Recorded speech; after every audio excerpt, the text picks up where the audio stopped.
이거는 내 핸드폰 충전기인데 충전기 두 개가 있어.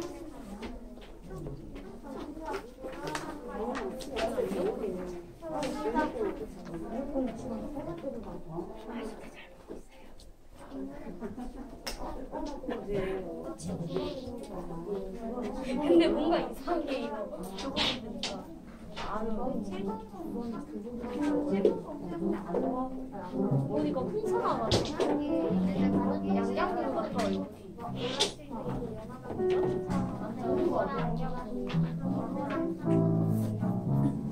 이거 눈이 조금 저녁 되면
왜 이렇게 많아? 이거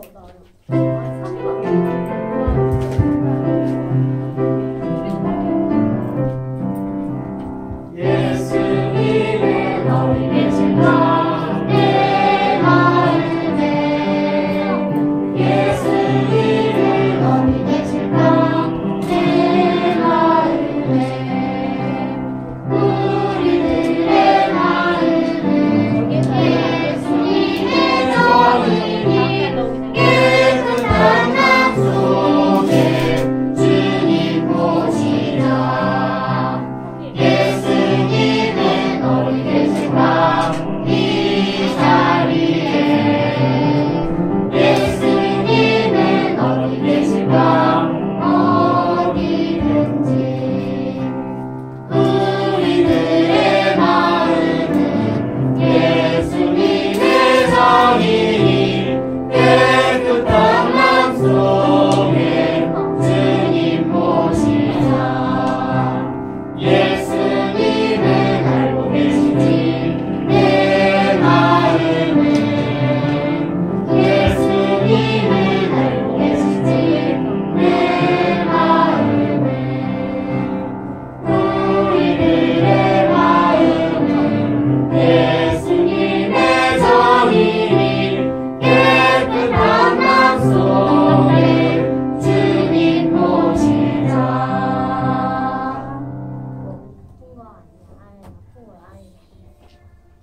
어린이 찬양의 찬양에 맞춰 묵도하심으로 예배를 시작하겠습니다.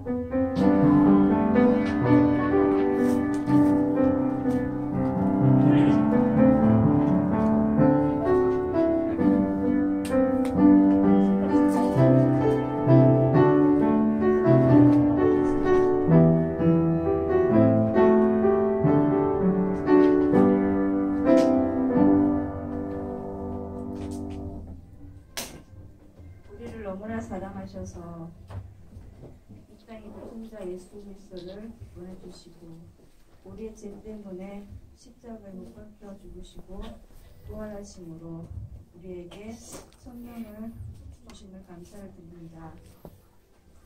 하나님, 그로 인해서 우리에게 기도할 수 있는 능력을 주심을 감사를 드립니다. 오늘은 5월 마지막 주로 성령 강림 주일로 예배를 드립니다. 하나님, 성령 하나님께서 함께 해주시며 순서 하나님 인도해 주시옵소서.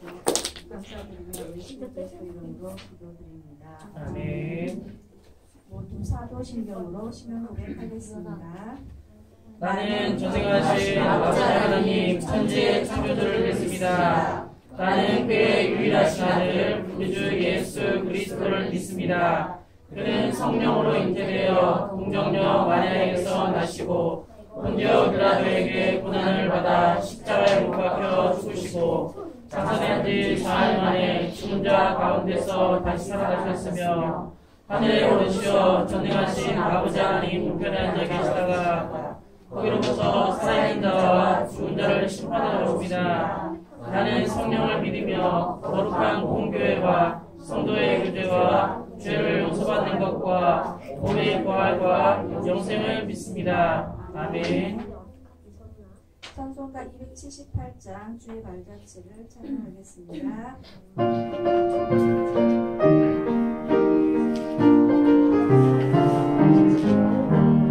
주의 발자취를 따르니 어찌 즐거운지 몰라요. 밤이 하늘 밝게 내리고 밝고 빛이 비치는 발자취를 따라가며 함께 나가자.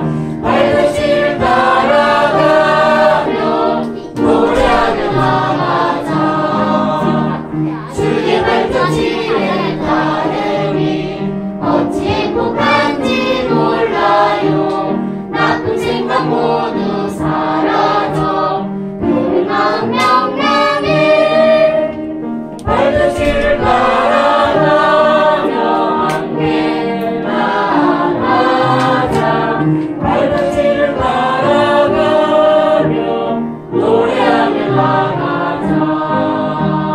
주의 발자취를 따르니 어찌 튼튼한지 몰라요.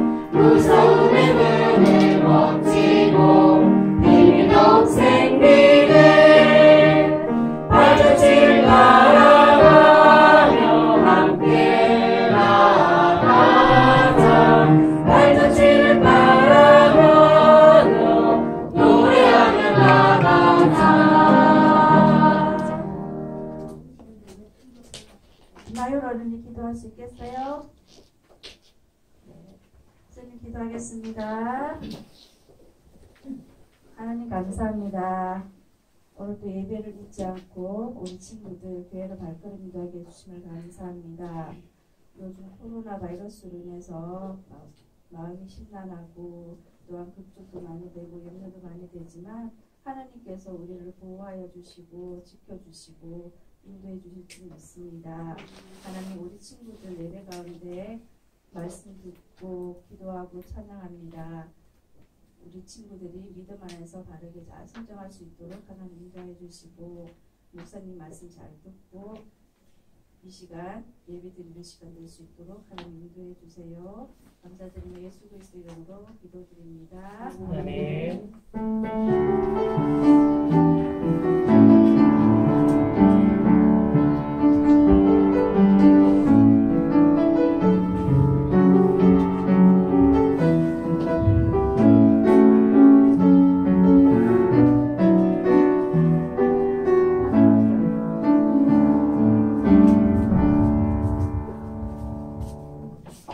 반갑습니다. 우리 인사할까요? 고개를 들고 눈을 떠서 자 목사님 쳐다보세요. 잘 지냈나요? 네. 목사님 얼굴 보니까 어때요? 젊어스러워요? 그렇구나. 살쪘구나. 예. 확진자가. 자, 같이 성경 말씀 보겠습니다. 오늘은 구약 성경 뭘까? 좋아요. 열왕기상이에요. 열왕기상 19장 말씀 함께 보겠습니다. 목사님 성경책은 구약 성경 550쪽에 있어요. 열왕기상 19장입니다. 구약 550장, 550쪽에 있는 열왕기상 19장 13절, 14절, 15절, 16절, 17절, 18절까지 19장 13절부터 18절까지 말씀입니다. 목사님이 10초 열을 세고 나서 한 바퀴 돌 건데 성경책을 안 편 친구들은 지금 빨리 펴기 바랍니다. 안 편 친구들은 안 돼요. 성경책 읽는 시간, 성경책 찾고 읽고 하는 것도 여러분들 훈련이기 때문에. 자, 열왕기상 19장 13절부터 18절까지 말씀. 하나, 둘, 셋, 넷, 다섯, 여섯, 일곱, 여덟, 아홉, 9반. 9반에 반. 9반에 반. 지난주에 간식이 좀 남아서 오늘 설교 시간에 여러분들 주려고 합니다. 젤리랑 몬스터 젤리랑 모션 젤리, 치즈 뿌린 팝, 한초. 자, 한번 보겠습니다. 약속대로. 자, 성경책 옆에 친구가 있네요. 자, 성경책 펴주시고.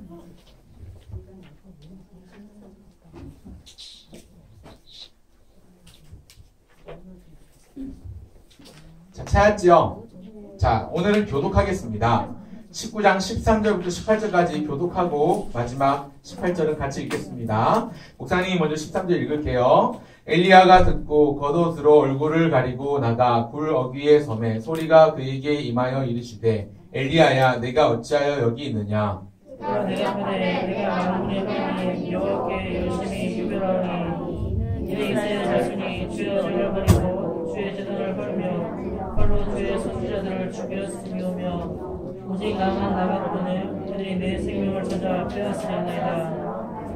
여호와께서 그에게 이르시되 너는 내 길을 돌이켜 광야를 통하여 다메섹에 가서 이르거든 하사엘에게 기름을 부어 아람의 왕이 되게 하고 너는 또 임시하여 레위에게 기름을 부어 이스라엘의 왕이 되게 하고 또 아벨과 사바사의 아들 엘사에게 기름을 부어 너를 대신하여 선지자가 되게 하라.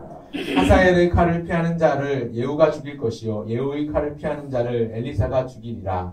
그러나 내가 이스라엘 가운데 7,000명을 남기리니 다 바알에게 무릎을 꿇지 아니하고 다 바알에게 임하 주지 아니한 자니라. 아멘. 이 말씀은 하나님의 말씀입니다. 하나님의 말씀은 생명의 양식입니다. 믿습니까? 예. 오늘 좀 버벅대는 것 같은데요. 자, 우리 정신 차리는 의미에서 가위바위보 한번 할까요? 자, 가위바위보 한번 하겠습니다. 이거 하나 아니고 이렇게 몽땅 줄게요. 이기는 사람 한 사람. 자, 오른손 왼손 상관없이 자기가 하고 싶은 손으로 준비됐나요? 목사님을 이겨라 가위바위보. 자, 이긴 사람은 손 들고 있으세요. 비긴 사람은 손 내리세요. 한 번 더 목사님을 이겨라 가위바위보. 자, 이긴 사람 내리시고 두 분 남았나요? 선생님만 두 분 남으셨네. 자, 하겠습니다. 마지막 가위바위보. 두 분 다. 자, 첫 판은 원래 연습이니까요. 우리 친구들 힘내세요. 자, 이번에는 목사님은 손을 바꿀 거예요. 이번에도 이기는 사람 한 사람을 뽑겠습니다. 목사님을 이겨라 가위바위보. 자, 이긴 사람 그대로 손 들고 한 번 납니다. 가위바위보. 이긴 사람 두 분. 좋아요. 두 사람. 한 번 마지막 가위바위보. 오, 좋아요. 가위바위보. 나오세요, 지금 선생님. 네. 가위바위보 잘하는데요, 오늘. 머리도 새로 하고 지금. 좋아요. 헤어스타일이 아주, 네, 멋있어요. 주면 안 돼요. 네. 나중에 신혼생한테 여러분 잘 보이세요. 너무 자, 줄 수 없어. 다시 한번 우리 18절만 같이 읽어보겠습니다. 그러나 시작. 그러나 내가 이스라엘 가운데 7,000명을 남기리니 다 바알에게 무릎을 꿇지 아니하고 다 바알에게 입맞추지 아니한 자니라. 열왕기상 19장 18절 말씀입니다. 여러분 이 말 누가 누구에게 한 말인 것 같아요? 바울이 7,000명에게 바울이 7,000명에게 뭐 아무 말도 안 하고 있는 것보다 좋아요. 괜찮아요. 틀렸는데 하나님께서 엘리야에게 천사를 통해서 하시는 말씀입니다. 자, 오늘 설교 제목은 이건데요. 네, 손을 번쩍 든 두 친구와 한 박자 늦게 손을 든 선생님 계시는데 세 분 동시에 한번 말해 보실래요? 하나, 둘, 셋. 믿음으로 살아가요. 정답입니다. 박수 쳐주세요. 맞췄으니까 뭔가 줘야 될 텐데 세 사람한테 공통적으로 줄 수 있는 게 잠깐만요. 찾아볼게요, 목사님이.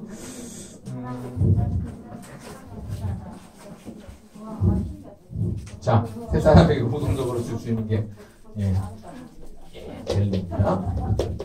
자, 한번 따라합시다. 믿음으로 뭐 한다고요? 믿음으로 살아가요. 한번 따라합시다. 믿음으로 살아가요. 오늘부터 해서 6월달 총 4번에 걸쳐서, 총 5번에 걸쳐서 우리가 살펴보게 될 주제는 교회에 관한 것인데요.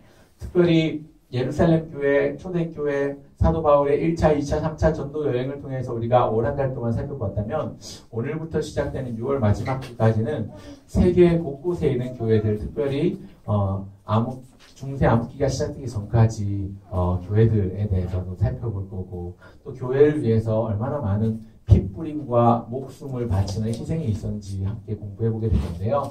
오늘은 그 첫 번째로 엘리야에 대해서 먼저 얘기를 해보려고 합니다. 아합이라는 왕이 있어요. 아하가 아니라 아합이라는 왕이 있는데요. 이 사람은 북이스라엘의 임금 왕이었습니다. 그런데 남유다와 북이스라엘이 솔로몬 이후에 나눠졌어요. 여로보암과 여로보암, 나다, 바사, 엘라, 시므리, 오므리 이렇게 이어지는 북이스라엘 왕조가 있고, 그리고 남유다 이제 르호보암으로 시작되는 르호보암, 아비야, 아사, 그다음 뭐였죠? 아달 와스, 예, 그런 식으로 이어지는 남유다 왕조가 있는데, 북이스라엘의 또 남유다를 통틀어서 이스라엘 전체 역사를 통틀어서 가장 악했던 왕, 가장 나쁘고 무서웠던, 잔인했던 왕이 아합 왕이었어요. 이 아합 왕 시대에 활동했던 선지자가 바로 엘리야인데요. 아합 왕이 어떤 일들이 있었냐면, 아합 왕이요, 이방 여인 시돈 족속의 이세벨이라는 여인과 결혼을 하게 되는데, 시돈 족속의 이 이세벨이라는 사람은요, 우상을 섬기던 사람, 우상을 향한 열심이 굉장히 많은 사람이었어요. 특별히 아세라 신이라고 해서 아스다로파 아세라가 거의 비슷하게 지금 성경에 등장을 하고 있는데, 여신인데 다산을 상징하는, 성과 다산을 상징하는 신이었어요. 바알 신은 풍요를 상징하는 남신이고요. 이 바알과 아세라 신은 어떤 관계일까요? 둘이 부부입니다. 부부예요. 고대 근동 지역에서는요, 오늘날처럼 공장이 있고 뭐 이런 게 아니라 주 산업이 농업입니다. 농사를 짓잖아요. 농사를 짓기 위해서는 내가 열심히 농사를 짓는다고 해서 많은 열매를 거둘 수 있는 게 아니에요. 뭐가 따라줘야 되냐면 토양 조건이나 기후, 날씨가 잘 따라줘야 돼요. 비가 내려야 될 때 비가 내려야 되고, 비가 안 내려야 될 때 비가 안 내려야 되고, 날씨가 따뜻할 때 따뜻해야 되고, 바람이 불어줄 때 불어줘야 아름다운 열매를 많이 맺을 수가 있습니다. 풍성하게. 그런데 그러다 보니까 농경과 관련된, 농업과 관련된 우상신들이 굉장히 많이 있었어요. 그래서 특별히 예를 들어서 얘기하면 바알신과 아세라신이 두 사람이 결혼을 했어요. 결혼을 해서 아기를 가지기 위해서 열심히 노력을 하면 그 과정에서 두 사람이 사랑하면서 생겨나는 부미물들이 비가 되어 내린다고 생각했어요. 하늘에서 이 바알신이랑 아세라신이 같이 부부관계를 하면, 그러면 하늘에서 비가 내리면 그게 비가 돼서 내리니까, 비가 오지 않으면 많은 사람들이 바알신에게 제사를 하고 아세라신에게 제사를 해요. 그러면서 비를 내려주십시오. 그렇게 제사를 하는 거죠. 그런데 자, 목사님이 단언컨대 여러분, 하나님 이외에, 예수님 이외에, 성령님, 우리 믿는 하나님 이외에, 성삼위 하나님 이외에 사람의 손으로 만든 신은 신이 아니에요. 네. 물론 하나님이 우리 손으로 만든 건 아니죠.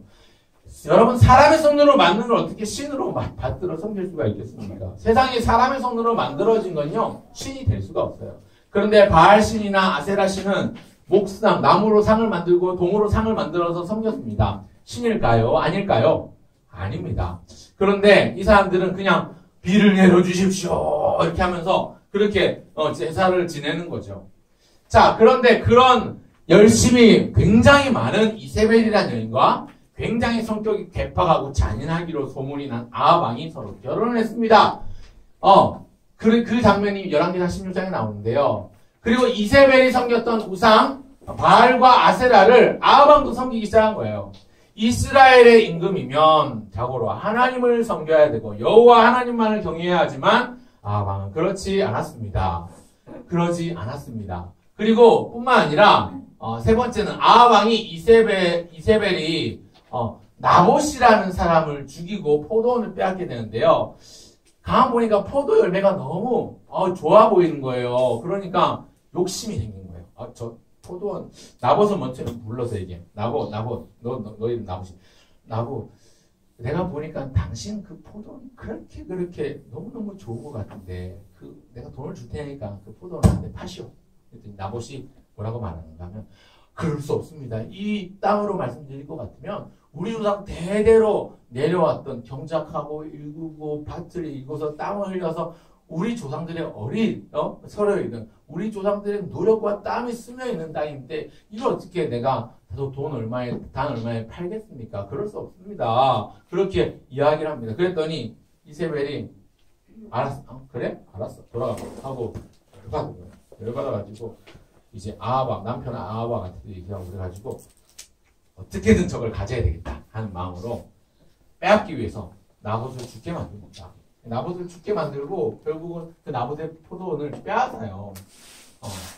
그런가 하면 또 이세벨이 여호와의 선지자를 많이 죽이고 엘리야 선지자도 죽이려고 했는데요. 그 이유 중에 하나가 구약시대 선지자들이요 조금 많이 있었어요. 이제 이 시대에 선지 학교가 있었기 때문에 이 선지자들이 있었는데 선지자들이 하나님의 말씀을 전하면서 과부나 고아나 이렇게 못 사는 이웃들을 잘 도와주니까 막 하나님이 인정을 받잖아요. 그게 너무 견디기 힘든 거예요. 싫은 거예요. 그러니까 안 되겠다. 선지자들을 모두 다 없애버려야 되겠다. 말살해야 되겠다.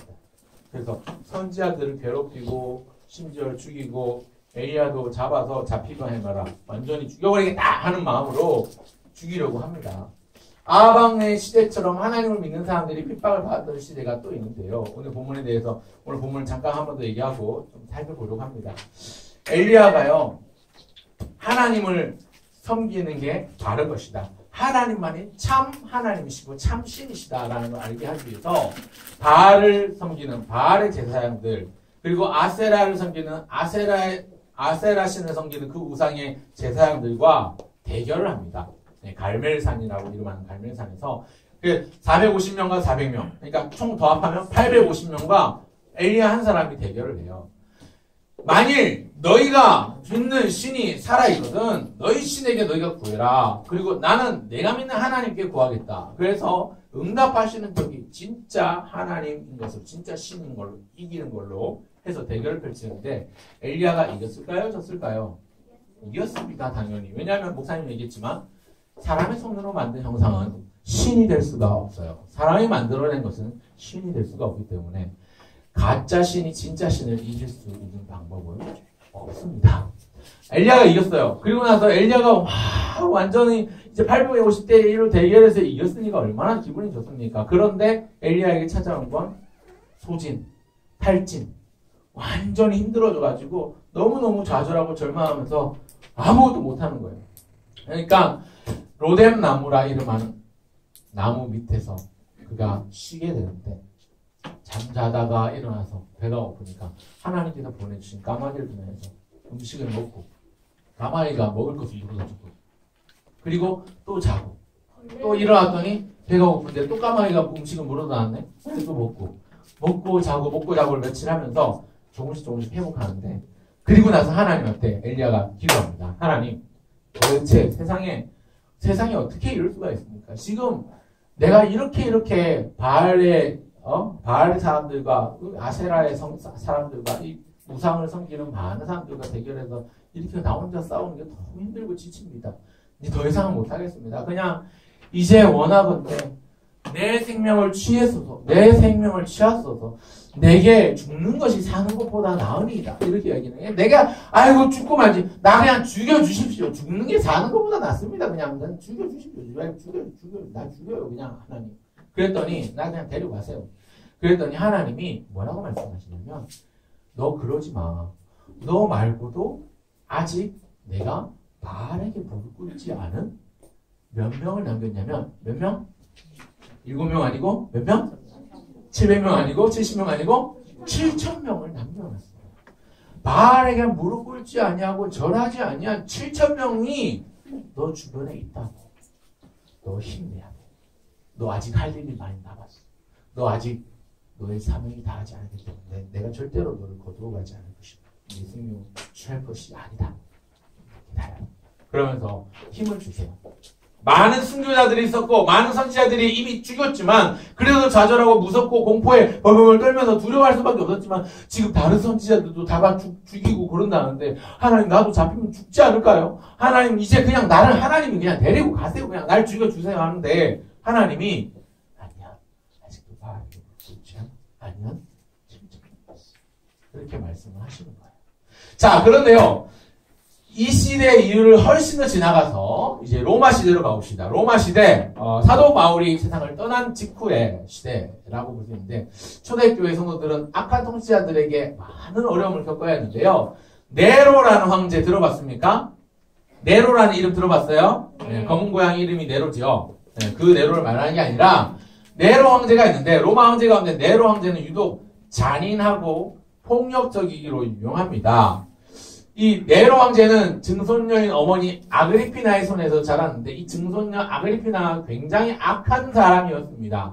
그러다 보니까 어머니께서 나쁜 영향을 받았겠죠. 이 네로가 아주 나쁜 영향, 아그리피나에게서 나쁜 영향을 받았어요. 엄마가 굉장히 못되고 갑질 많이 하니까 네로가 그대로 갑질을 따라하는 거죠. 네로의 어머니는 네로의 황제의 딸 옥타비아누스와 결혼을 시킵니다. 네로를 옥타비아와 결혼해서 그 아들이 옥타비아누스가 되고요. 원래 황제의 뒤를 이어서 로마 제국을 이끌어갈 황제의 후손이 있었는데 네로는 어머니의 무서운 음모와 계략으로 다 몰아내고 자기가 황제 됩니다. 몇 살이냐면 그게 17살이에요. 17살에 황제가 되었는데 문제는 뭐냐면 이 네로 황제가 이제 황제가 됐으니까 뭔가 업적을 남겨야 사람들한테 인정을 받을 거 아니에요. 나이가 어리니까 사람들이 대신들이 인정을 안 하는 거예요. 그러니까 뭔가 업적을 세워야 되겠는데 업적을 세우려면 도시를 재건하는 거, 도시를 건축하고 건설하는 것만큼 좋은 게 없었거든요. 요새도 사실은 뭐 정치인들이 자주 쓰는 꼼수 중에 하나가 그죠? 뭔가 하나 만들어 놓으면 그거 가지고 업적이라고 생각하잖아요. 뭐 우리나라도 그래서 뭐 좋아진 것도 많이 있습니다만 청계천이나 뭐 이런 것들 뭐 여러 가지 업적들이 많이 있습니다만 어쨌거나 이 네로 황제가 사람들한테 신임을 얻기 위해서 도시를 완전히 뒤바꾸고 새롭게 리모델을 해야 되겠는데 하려니까 뭐가 많이 필요해요? 돈이 많이 들어요. 그러니까 말짱한 건물을 없애버리고 새로 지으려니까 하니까 말들이 많으니까 말짱한 건물을 없앨 수 있는 방법이 없는데 옳다. 아 맞아 그 방법이 있었지 라고 생각하면서 생각해낸 방법이 뭐냐면요. 조금 이따가 설명할게요. 자, 네로가 로마를 자신의 뜻대로 재건하기 위해서 자 로마의 대화제가 나는데요. 이 대화제 네로가 지시한 겁니다. 로마 도시 전역을 부르질러서 다 건물들을 태워버리는 거예요. 그러면 건물들을 다 타면 어떻게 돼요? 이제 다 무너뜨리고 새로 지을 수 있잖아요. 새로 지어야 되잖아요. 그러니까 자기의 명분이 확실해지는 거예요. 내가 로마를 새롭게 리모델하면서 완전 새로운 로마를 건설했다라고 말할 수 있는 상황이 되니까 로마에 엄청나게 많은 큰 화재가 나게끔 만듭니다. 대화재 사건이 실제로 일어납니다. 그리고 그 억울한 누명 네로 황제가 부르짖었다고 하면 사람들이 네로 황제를 싫어하기 분명하니까 기독교인들이 이걸 부르짖었다고 소문을 낸 거예요. 네로가 위기에서 벗어나기 위해서 기독교인, 그리스도인들이 로마에 불을 질렀다고 누명을 씌웁니다. 한편 로마인들은 노예들에게, 여자들에게 잘 대해주었습니다. 그리스도인들이 잘 대해주는 그리스도인이 있었는데 로마 사람들이 그걸 싫어했어요. 왜냐하면 여러분 복음에는 차별이 없죠. 복음에는 남녀, 노소, 빈부, 귀천을 막론하고 어린아이나 나이 많은 할머니, 할아버지나 남자나 여자나 노예나 주인이나 천민이나 귀족이나 상관없이 복음에는 하나님의 의가 나타나서 모든 사람들이 예수님을 믿으면 구원을 받습니다. 서로 사랑하며 섬기십시오. 서로 나누며 서로 아끼며 서로 베풀며 사십시오 하면서 그렇게 삶을 사니까 귀족들이 그거 싫은 거예요. 귀족이 어디 천민이 어디 천한 것이 귀족들처럼 에이 그럴 수 없지. 그러니까 그리스도인들을 예수 믿는 사람 싫어한 거예요. 그러다 보니까 또 어떤 소문을 냈냐면 로마 시민들에게 그리스도인들이 사람을 잡아먹는다는 소문을 낸 거예요. 왜냐하면 이 사람들 맨날 모여가지고 뭐 하냐면 성찬식 하거든요. 성찬식이 뭐냐면 이 빵은 예수님의 살이다. 이 포도주는 예수님의 피다. 그러니까 진짜로 사람의 살과 피를 먹고 마시는 줄 알고 식인종이다. 예수 믿는 사람들이 사람 잡으면 인육을 먹는 사람 고기를 먹는 아주 나쁜 잔인하고 잔혹한 야만인들이다라는 그런 헛소문을 내기 시작했습니다. 그러다 보니까 예수 믿는 사람들을 발견하면 신고하고 병사들을 출동해서 잡아들여요. 잡아들이고 나서 뭐 하냐면, 여러분 로마에 가면 대표적인 건축물 중에 하나가 콜로세움이라는 건축물이 있어요. 여러분 혹시 알아요? 들어본 적 있죠? 콜로세움. 원형 경기장. 그런 데 가가지고 검투사들처럼 아무런 갑옷이나 그런 것도 주지 않고 사자와 싸우게 하는 거예요. 원래 로마의 원형 경기장은 검투사들이 끼리 싸우거나 검투사들이 맹수를 물리치는 것을 통해서 그걸 보여주면서 입장료를 내고 입장을 한 많은 사람들이 그 수익을 가지고 장사를 하는 그런 수익을 내는 그런 경기장으로 쓰였던 용도가 콜로세움 경기장처럼 그런 용도였는데 지금은 검투사가 아니라 예수 믿는 사람들이 맨손으로 아무런 무장도 없이 맹수와 싸우게 만드는 거예요. 싸우게 만드는 게 아니라 사실은 잡혀 죽게 만드는 거죠. 그런 식으로 핍박을 했어요. 오해와 시기와 누명으로 인해서 예수 믿는 사람들이 핍박을 받고 많은 사람들이 이때 죽게 됩니다. 하지만 그들은 신앙을 지키기 위해서 예수 믿는 사람들은 로마의 성 밖에 또 은밀한 장소의 지하 무덤 안에 모여서 예배를 하기도 했습니다. 그리고 신앙을 지키기 위해서 그곳에서 생활을 하기도 했습니다. 지금도 로마에 가면 카타콤이라는 데가 있어요. 카타콤이 뭐냐면 카타콤베라고도 하는데 카타콤브가 뭐냐면 지하 무덤이에요. 사실은 우리나라가 생각하는 그런 공동묘지 무덤 말고 시신을 보관하고 안장하는 지하 세계들이 있는데 미로처럼 얽히고 설켜 있어요. 네, 그곳에 들어가면 길 찾기가 쉽지가 않아요. 평생 그곳에 한번 들어가서 길 헤매면 몇 년 동안 못 나오는 사람도 있어요. 정도 거기서 죽고. 그러니까 예수 믿는 사람들이 이 로마의 핍박을 피해서 지하로 들어갔는데 서로가 이제 길도 알아야 되겠고 위치도 알아야 되고 예배 모이는 장소도 알아야 되겠고 이 사람이 어디 있다는 것도 알아야 되니까 그 문양으로 물고기 모양을 상징적으로 우리가 여러분 차를 타고 다니다 보면 가끔씩 차 뒤에 보면 물고기 모양처럼 뭐라고 적혀있는 게 있어요.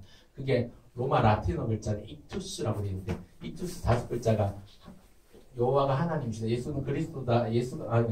여호와는 하나님이시다라는 말, 요약한 말 5글자가 이렇게 알파벳 라틴어 다 해가지고 물고기 모양으로 이렇게 박혀있는 게 있는데 그런 문양을 사용을 처음 하게 된 게 이 로마 지하 카타콤 교회에서 시작이 된 겁니다. 그래서 이런 식으로 지하 공동체 생활을 하기도 했고요. 그리고 나중에 보면 갑바도기아라는 지역이 있는데 갑바도기아라는 지역이 있는데 이 지역의 이름이 뭐냐면 친절한 땅, 사랑스러운 땅이라는 뜻을 가지고 있는 기아는 땅이라는 뜻이고 갑바도기아는 사랑스럽다, 친절하다라는 뜻을 가지고 있는데 초기 기독교인들이 로마 네로 황제의 박해를 피해서 약 250년 정도 시신에서 은둔 생활을 한 지역입니다. 이게 뭐냐면 유다 이스라엘 지역에 페트라라는 곳이 있어요. 페트라라는 곳이 뭐냐면 석회로 된 돌이 있는데 거기 동굴이 많이 있어요. 동굴 안에 공동체 생활을 다윗 시대에 했었는데 거기서 착안해서 거기서 힌트를 얻어서 만들어낸 공동체들이에요. 산에 동굴들이 굉장히 많이 있는데 거기에 기도처도 있고 같이 공동체 생활하는 집도 있고 주택도 있고 학교도 있고 뭐 여러 가지 우리가 자연지형 안에서 동굴이나 이런 넓은 공터나 이런 게 있어서 생활을 할 수 있도록 만들어놨어요. 갑바도기아에 그런 지역들이 있습니다. 그래서 거기서 그리스도인들이 로마 네로 황제의 핍박을 피해서 생활을 했습니다. 햇빛도 잘 들지 않고 공기도 별로 안 좋고 덥답하지